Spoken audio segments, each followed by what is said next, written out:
ada banyak pendeta-pendeta karbitan yang baru kemarin sore atau tahun lalu dan sibuk di YouTube, sibuk di medsos, dan akhirnya hari-hari dikenal. Saya tidak tersinggung dengan omongan Pak Gilbert ini. Tahu nggak kok pendeta itu apa? Dari dulu saya sudah sebutkan tadi. Jangan kalian kira baru sekarang saya sebutkan. Tidak.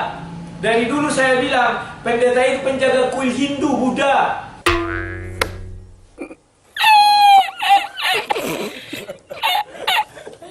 Saya bilang saya nggak suka saya digelari orang pendeta.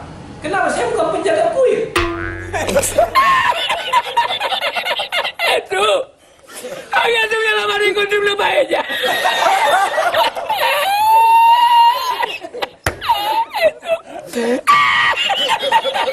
Sorry lo, maaf lo. Ya. Tapi saya ingin mengatakan itu ucapan yang tidak baik untuk rekan-rekan kita yang sekarang lagi berkarya di YouTube. Saya bangga, ya. Mungkin tujuan Anda melucu, tapi saya lihat di dalam video ini kayaknya antara melucu dan serius juga. No. Engkau hebat. Kenapa kamu hebat? Karena Tuhan beserta dengan kita. Lanjutkan. Kalau itu firman Tuhan, sampaikan saja. Tidak perlu kau harus S3, S Lilin, S Teler. Yang penting itu ayat Alkitab kok, sederhana kok. Sampaikan saja. Haleluya, haleluya, haleluya, saudara-saudara. Selamat datang kembali pada program kita. Kali ini kita akan belajar bersama bagaimana caranya supaya menjadi pendeta karbitan kemarin sore yang sukses di YouTube.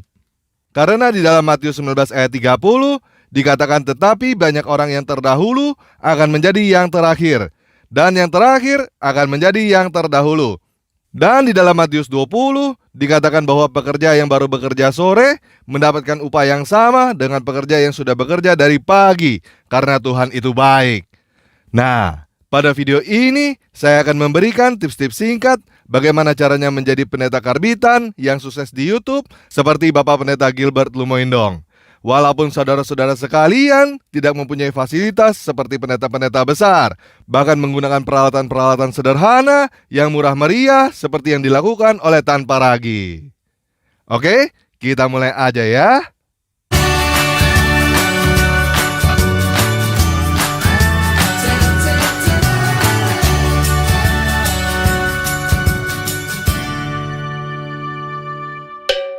Haleluya, haleluya, haleluya. Yang pertama akan kita bahas adalah perangkat-perangkat yang saudara butuhkan untuk membuat channel YouTube. Perangkat yang paling sederhana yang saudara butuhkan untuk memulai channel YouTube hanya sebuah ponsel pintar. Yes, kamu tidak salah dengar. Hanya dengan sebuah ponsel pintar yang murah meriah, kamu sudah bisa mulai membuat channel YouTube. Dan setiap video yang saya buat sampai sekarang ini direkam hanya dengan menggunakan ponsel pintar. Tips supaya saudara-saudara mendapatkan suara yang jernih dan baik adalah menggunakan handsfree dan direkam di ruangan yang kedap kebisingan dan pantulan suara.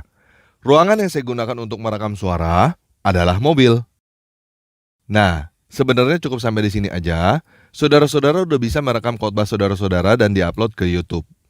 Namun apa yang saya lakukan berikutnya adalah editing menggunakan komputer. Suara yang direkam di ponsel pintar dipindahkan ke komputer. Di-editing bagian-bagian yang salah, dan ditambahkan gambar-gambar. Komputer yang digunakan juga sebenarnya nggak perlu yang terlalu canggih. Yang penting komputer itu bisa melakukan tugasnya dengan baik. Untuk software, saya hanya menggunakan 2 software, yaitu Videopad dan Photoshop. Oke, udah itu aja untuk pembuatan video. Teman-teman bisa belajar detailnya pada video-video tutorial yang banyak diulas oleh channel lain. Jadi tips berikutnya adalah bagaimana supaya sukses. Apa kunci suksesnya? Yang pertama adalah konten yang berkualitas.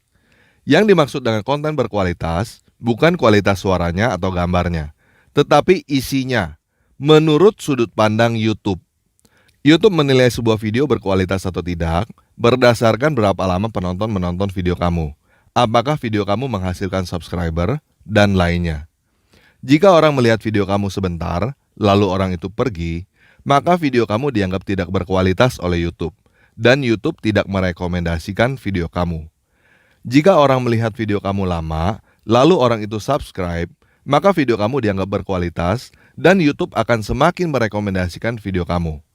Konten yang sangat berkualitas adalah konten yang dapat membuat penonton kamu membagikan video kamu kepada orang lain. Kunci sukses yang kedua adalah konsistensi.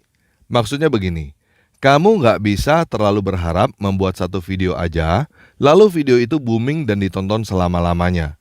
Karena setiap hari, ada banyak video baru yang diupload ke dalam YouTube. Jadi kamu harus membuat video terus-menerus. Jika kamu mempunyai 100 video yang sudah jadi, daripada kamu upload 100 video langsung dalam satu hari, lebih baik kamu upload secara berkala beberapa hari sekali. Yang ketiga adalah optimalisasi search engine. Bagaimana caranya supaya ketika orang mencari video di YouTube, video kamu ada di tempat yang paling atas? Nah, untuk melakukan hal ini, kamu harus mendapatkan kata kunci yang tepat. Kira-kira video kamu isinya tentang apa? Dan biasanya orang mencari dengan kata kunci apa? Usahakan kata kunci yang kamu pilih itu ada di judul, di deskripsi, dan di tag. Yang keempat adalah judul dan thumbnail. Ini adalah apa yang pertama kali orang lihat sebelum orang nonton video kamu. Kalau judul dan thumbnail kamu tidak menarik, orang tidak akan nonton video kamu. Sampai di sini paham ya? 4 tips ini adalah apa yang selalu saya gunakan. Oke? Berikutnya adalah bagaimana caranya mendapatkan penonton awal, mulai dari nol. Ini adalah kesulitan setiap YouTuber yang baru mulai. Trik yang saya gunakan adalah share video ke grup-grup yang kemungkinan besar mau nonton video kamu. Kamu harus menemukan grup-grup yang tepat dan isinya banyak orang. Grup pertama yang saya share adalah grup WhatsApp. Namun ini tidak bisa terlalu menarik banyak orang untuk menonton video kamu, karena jumlah orang di dalam grup WhatsApp terbatas. Grup yang lebih bagus untuk menarik pengunjung adalah grup-grup Facebook yang sudah besar. Untuk channel tanpa ragi, grup yang banyak memberikan kontribusi penonton adalah grup Kristen dan grup debat agama. Namun hal ini tidak bisa kamu lakukan terus-menerus. Karena ada suatu titik, kalau kamu share terlalu banyak ke grup Facebook, maka kamu dianggap spam. Dan kamu akan dihukum oleh Facebook, tidak boleh posting lagi di grup manapun. Kok saya tahu?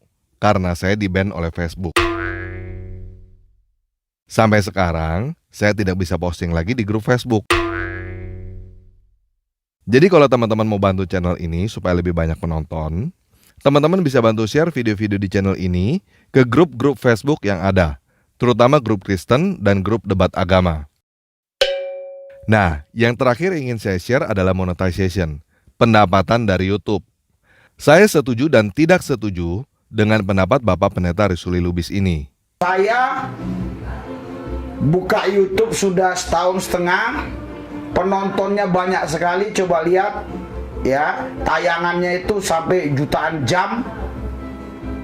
Tapi saya belum pernah dapat sepeser pun dari YouTube. Loh Pak, kok ada iklan? Kadang-kadang saya nggak ngerti itu. Tapi saya di hadapan Tuhan tidak pernah dapat sepeser pun dari YouTube. Saya setuju karena sampai sekarang saya juga belum mendapatkan uang sama sekali dari iklan YouTube. Saya tidak setuju karena bukan tidak mungkin untuk mendapatkan uang dari YouTube. Banyak channel-channel lain yang mendapatkan uang dari YouTube. Pendapatan dari YouTube yang saya maksud adalah dari iklan. Supaya kamu bisa mendapatkan iklan dari YouTube, kamu harus minimal punya 1.000 subscriber dan video-video kamu sudah ditonton lebih dari 4.000 jam dalam 12 bulan terakhir. Channel Metanoia milik Pak Risuli Lubis dan channel Tanpa Ragi sudah melewati batas ini dan sudah bisa mendapatkan iklan. Tetapi ada beberapa hal lain yang harus dilakukan supaya penghasilan dari iklan itu bisa ditransfer ke kamu. Salah satunya adalah verifikasi alamat. Saya tidak tahu apa kendala channel Metanoia, tetapi kendala saya adalah sampai sekarang saya tidak bisa verifikasi alamat. Verifikasi alamat adalah YouTube akan mengirimkan surat ke alamat kamu yang berisikan kode yang harus kamu masukkan ke dalam Google AdSense. Sejak saya mengajukan untuk dikirimkan surat sampai sekarang, sudah 6 bulan. Dan surat itu tidak kunjung datang, walaupun sudah berkali-kali saya minta untuk dikirim ulang. Nah, sebenarnya berapa sih uang yang bisa dihasilkan dari YouTube? Yuk kita buka situs noxinfluencer.com. Di sini kita bisa lihat channel nomor 1 sekarang di Indonesia adalah Atta Halilintar dengan 20 juta subscriber. Berapa perkiraan penghasilan yang dia dapatkan? Yuk kita lihat ini, antara 700 juta sampai 2,7 miliar per bulan. Yuk sekarang kita lihat statistik channel Bapak Pendeta Gilbert Lumoindong. Subscribernya 270.000, mulai bergabung tahun 2019. Ya, berarti baru dikarbit kemarin sore juga lah di YouTube. Pak Risuli Lubis lebih senior di YouTube daripada Pak Gilbert.